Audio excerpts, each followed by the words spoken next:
마태복음 7장 3절입니다. 어찌하여 형제의 눈 속에 있는 티는 보고 내 눈 속에 있는 들보는 깨닫지 못하느냐. 3절 제가 번역한 내용입니다. 그렇다면 어떻게 내가 볼 수 있겠느냐. 내 그 형제의 그 눈 속에 있는 티를, 내 눈 속에 나무 토막이 있다는 것을 인식하지 못하고 있느냐. 그렇다면 어떻게 내가 볼 수 있겠느냐. 내 그 형제의 그 눈 속에 있는 티를, 내 형제 그 눈 속에 있는 티를 어떻게 내가 볼 수 있겠느냐. 내 눈 속에 나무 토막이 있다는 것을 인식하지 못하고 있으면서 그런 말이죠.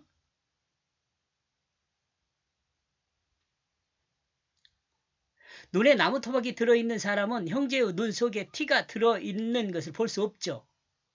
그런데 사람들은 자기 눈 속에 나무 토막이 들어있으면서 형제의 눈 속에 티가 있다는 것을 알고 있다면 이를 말하고 싶어 합니다.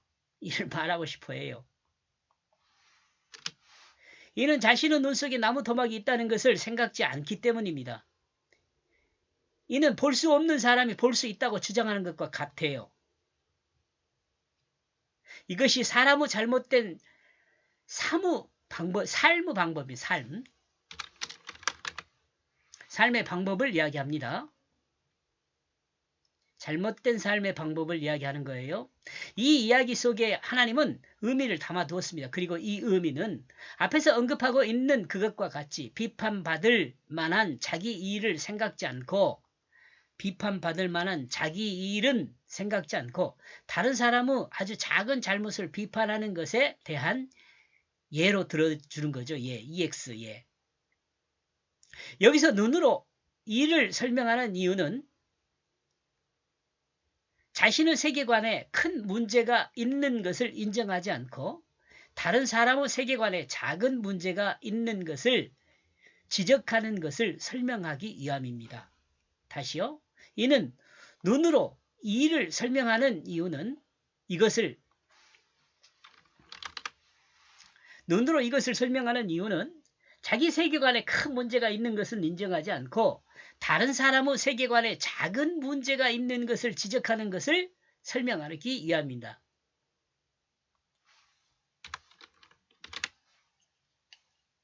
사람이 눈이 선하면 모든 몸이 선하다고 합니다.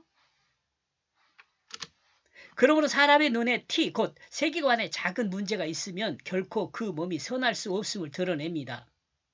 하물며 그 사람의 세계관 자체가 물질 중심에 있다면 그는 결코 세상을 온전히 판단할 수 없음을 드러냅니다.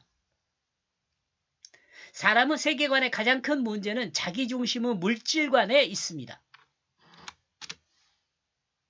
자기 중심의 물질관이 있는 사람은 세상을 온전하게 볼 수가 없습니다. 그런데 이와 같은 사람이 다른 사람을 판단하여 비판한다는 것은 곧 자신을 비판해 달라고 자처하는 것과 같습니다.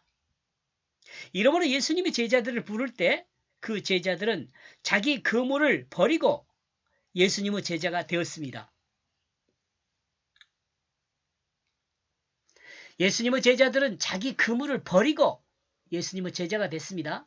예수님의 제자가 되기 위해서는 옛사람의 그 세계관은 버리고 주님이 가르치는 새로운 세계관을 받아들여야 합니다.